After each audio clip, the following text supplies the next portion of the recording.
E você, sabia que a apicultura é uma atividade ligada ao mundo das abelhas? É um setor do agronegócio onde os produtores atendem à demanda de consumo, cercando as abelhas de cuidados aonde houver uma florada.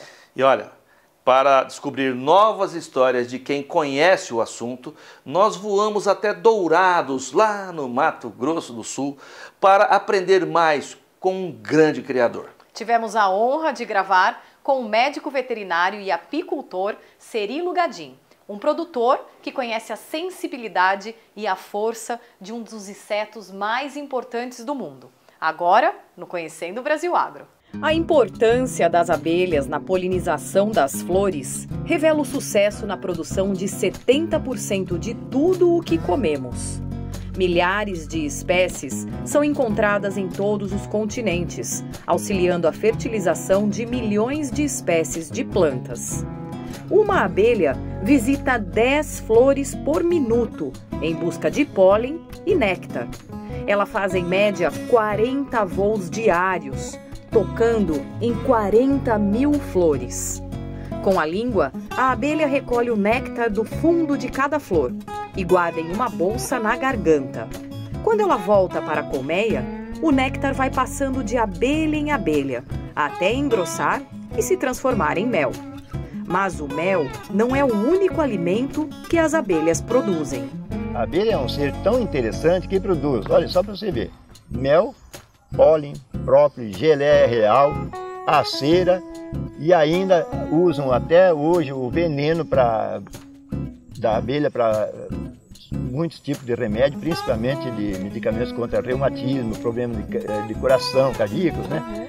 E ainda temos a polinização da flor, que é a mais importante de todas as Fundamental para o equilíbrio trabalho total que a da abelha natureza. faz para a natureza, né? É a polinização. Domingão, estamos aqui reunidos, o seu Cirilo abriu as portas literalmente da chácara, trazendo toda a família junto. E eu tive o prazer de conhecê-lo agora e a gente já conversou muito sobre a questão das abelhas, né, seu Cirilo? Exato, o prazer é meu. Obrigada, estar viu? Com vocês aqui. Por estar Estamos à recebendo a disposição. gente num domingão ainda. Eu queria que o senhor falasse um pouquinho da sua história com a abelha. Isso começa lá com o teu avô, né? Falar a verdade, o meu avô, eu sou do Rio Grande do Sul, meu avô Júlio de Castilho, tá? Ele já criava abelha, né? Porque é a tradição dos italianos, né? Filhos de italianos, né? Criarem abelhas, né? Aí eles começaram a criação de abelhas. Aí meu pai, depois que se casou, mudou lá para Fortaleza dos Valos, lá de Cruz Alta, no Rio Grande do Sul, e continuou criando abelha. Ele era agricultor, mas ele gostava de mexer com abelhas também. E eu também tomei gosto pela coisa por causa de ver, quando eu era moleque, ainda vi meu pai mexendo com aquelas abelhinhas e produzindo bastante mel. Lá se produzia muito mel, né? Naquela época tinha muito mais mata que hoje, né? E aí eu peguei gosto pela coisa, aí por volta de 1981, quando se formou a primeira associação do Estado, a Associação Sul-Mato-Grossense de Apicultores de Campo Grande, eu fui um dos fundadores. Aí, mais recentemente, fui um dos fundadores também da Associação Douradense, aliás, a Promel, que é a Associação dos Apicultores dos produtores de mel de Dourados, perdão, às vezes Sim, é muito confunde o nome claro. da associação. É a Associação dos Produtores de Mel de Dourados, a Promel. Eu sou uma pessoa que estou assim, cheia de perguntas para fazer para o senhor. Até peço desculpa se tiver alguma pergunta meio boba, Não. Mas faz parte da nossa essência querer saber sobre a questão das abelhas, porque é algo muito curioso, né? A gente sabe que a abelha ela tem toda uma estrutura extremamente organizada, né, de vida, muito que até acaba nos ensinando muita coisa, né? Exato. E tem coisas que eu vou perguntar, uma delas, por exemplo, é a rainha, né? Então... Como que é essa questão da rainha, das operárias, da colmeia? Então, a rainha é única na colmeia, só existe uma rainha. São milhares, até quase 100 mil abelhas numa colmeia. Existe uma rainha e uns 300, 400 zangões, né, em média, por colmeia, né?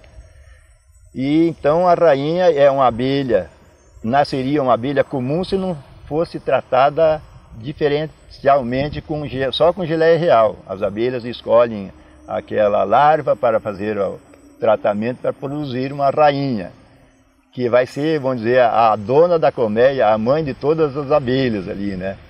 Então, ela é alimentada só com geleia real. Eu não sei se vou adiantar a carreta na frente dos bois, não tem problema, mas ela, por causa dessa alimentação diferenciada, a rainha pode durar 40 vezes a 50 vezes mais do que uma abelha comum. Caramba! Só pela alimentação de geleia real. Qual é o tempo de vida de uma operária? 40 dias, 42 dias no máximo, né? Em época de floradas, né? Porque elas se desgastam muito e morrem cedo, até 38 dias às vezes, né? Uhum. E a rainha, E a então, rainha chega... até 5, 6 anos de duração. Seu Cirilo, a criação do senhor, né, como apicultor, são méis de monofloradas, multifloradas, como que é isso daí? Isso, a gente produz mel monofloral e mel polifloral. Uhum. Os monoflorais, por exemplo, é no reflorescimento de eucalipto, né? Eu já produzi mel de laranjeira, levava abelha para o interior de São Paulo, Olímpia, em São Paulo, para produzir mel de laranjeira, então é um monofloral.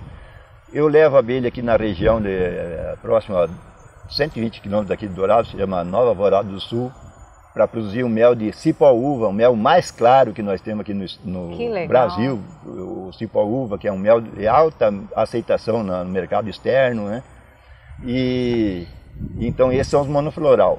Os poliflorais são o mel silvestre, principalmente, são mel de cerrado também. Depois do cipó-uva, por exemplo, já começa a haver uma série de florações distintas aí que as abelhas vão escolhendo. Primeiro coleta mel de uma flor, de um tipo de floração, aí vai acabando aquela, ela parte para outra, aí vai misturando os méis, aí é o mel silvestre, né? E tem os mel, por exemplo, que eu não falei, de lavoura, por exemplo. Você pode produzir mel no girassol também, é monofloral. Que legal. Né? Mel de soja. Mas nem tudo são flores na vida das abelhas e na rotina dos apicultores. O uso de alguns defensivos contra pragas e insetos que fazem mal para o desenvolvimento da lavoura pode trazer problemas para a criação de abelhas em determinadas regiões. Tem essas abelhas, vai acontecer que a natureza pode entrar em colapso, porque a natureza precisa das abelhas para fazer a polinização dessas flores, né? De todas as flores, tanto da mata como até das lavouras, né? Até seria interessante a gente dialogar bastante com os agricultores, que a gente tem abelha ao redor das lavouras deles, as abelhas estão ajudando eles a produzirem mais. Sim, existem as alternativas, né? É justamente isso que eu ia perguntar. A gente sabe da questão do problema em si. Quais seriam essas alternativas que o senhor visa, assim, que comece a dar os seus primeiros passos? Aliás, já estão dando, né? Mas que seja fortalecido, então... Então, existe, ultimamente está havendo uma conscientização dos agricultores, que, para falar a verdade, o agricultor também não gosta de passar veneno. Claro. Ele não tem interesse em passar veneno, porque o veneno custa caro também. Existe alternativa hoje de fazer controle biológico. Hoje existem fungos, bactérias que são produzidos em laboratórios ali, que já estão sendo vendidos para agricultores. E no Paraná tem uns exemplos muito interessantes. Até aqui em Mato Grosso do Sul tem uma fazenda com 3.600 hectares de lavoura, não põe um pingo de agrotóxico. Que legal. Então é questão de conscientização. Porque não é mais caro. E mesmo que saísse um pouquinho mais caro, eu acho que ainda valeria a pena. Pois mas porque a gente tem que pensar na próxima geração, né? Em 2019, a produção de mel no Brasil foi de 45,9 mil toneladas. O Paraná é o maior produtor do país, segundo o IBGE, com 7.229 toneladas do alimento colhidos na última medição. O que se vê é que a apicultura é um trabalho que exige técnicas de produção e movimentação constante do profissional próximo aos campos onde as floradas acontecem. A gente vai no apiário quando elas começam a procurar as flores, né, para produzir mel. E a gente tem, às vezes, surpresas agradáveis ou desagradáveis. Às vezes você vai lá, não está entrando mel nenhum ainda, né? Aí, às vezes, você vai lá, no outro apiário ali de outra região, está tudo cheio de mel. Então, a gente nunca sabe, né, se vai encontrar as colmeias cheias ou não, né? Mas, normalmente, a gente acha as colmeias cheias, né? Outra coisa, a gente tem que acompanhar praticamente toda semana, sempre tem que estar acompanhando, né? Mas tem colmeias que você demora um pouquinho mais para ir lá visitar, você fica na dúvida, será que está em mel? Não? Você olha na frente da colmeia e a gente que tem bastante experiência já sabe, essa aí vai estar cheia então, né? Já está com bastante abelha na frente, às vezes já está fazendo uma barbinha de abelha na frente da colmeia, né? Aí você já fica contente, já vai feliz, né? vai com um sorrisão já. Já fica feliz, né? E geralmente ele traz bem em mel. Então, o que eu posso falar para você? A gente produz coisa de 30, 40 quilos por ano por colmeia, né? Que é uma... São quilos, né? Eu falei litros, são quilos que a gente fala. É acima da média nacional. A média nacional é muito baixa, né? A média nacional parece que dá 17 quilos por colmeia, né? E aqui, nós apicultores aqui de Dourados produzimos no mínimo 30, 40 quilos por colmeia por ano, né? Às vezes com a migração a gente produz bem mais do que isso, né? Quando a gente faz migração de abelha para outro local. As abelhas estão fazendo o seu trabalho, agora também resta o trabalho do homem para que elas continuem essa pegada, né, de produção. Tem todo o trabalho preparatório para a produção de mel. Por exemplo, você tem os enxames fracos durante o inverno, você não pode deixar morrer de fome, você tem que tratar deles. Aí, quando está chegando a primavera, você tem que reforçar o tratamento para crescer a população de abelha, que quanto mais população de abelha tiver dentro de uma colmeia, mais mel você vai produzir. Então, quando chega a florada, você já tem que ter preparado os enxames têm que estar populosos, né, para a produção de maior quantidade de mel. O mel é um dos alimentos mais completos que existem na natureza. Seus benefícios são inúmeros, e isso sem falar dos produtos chamados apícolas. São outros produtinhos da colmeia feitos pelas abelhas e usados em diversas áreas da saúde e bem-estar do ser humano. Alguns fatos curiosos da questão da criação de abelhas, às vezes para uns pode ser até uma coisa óbvia, mas para quem ainda não sabe muito sobre a questão das abelhas, é a questão do própolis. Ele serve de barreira, né? Para que a colmeia não seja invadida?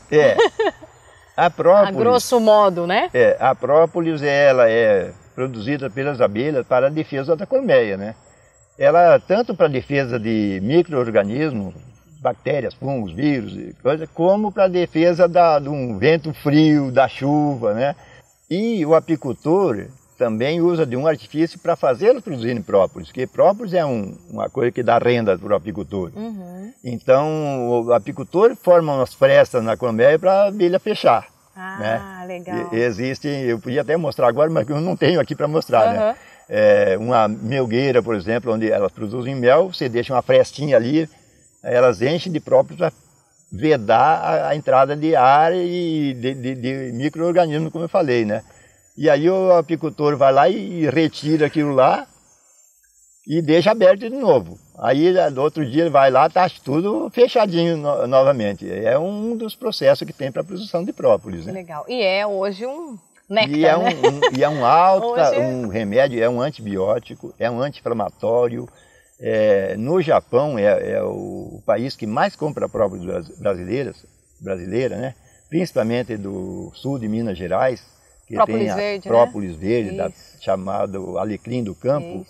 E eles tratam câncer lá. Foram muitas descobertas durante o bate-papo com o médico veterinário e apicultor Cerilo Gardim. Direto de Dourados, Mato Grosso do Sul. Estamos a 220 quilômetros de Campo Grande, é isso? Isso, 220 quilômetros. 220 quilômetros. Que lugar gostoso aqui, não? É gostoso aqui. Seu Cerilo, o senhor praticamente fez toda a sua vida, toda a sua trajetória em cima da criação de abelhas, dos méis produzidos. Isso. É um bom negócio? Exatamente. Eu criei meus filhos, né? E estou me criando também até hoje, né? Que meus filhos já são desmamados, né? Então, sempre, graças a Deus, com bastante saúde, que a gente sempre usou bastante os produtos das abelhas, né? E agora, a passagem da minha a função aqui de apicultor para outros depende de incentivo, das pessoas saber da importância, quanto interessante quanto é gratificante a gente trabalhar com abelhas, né?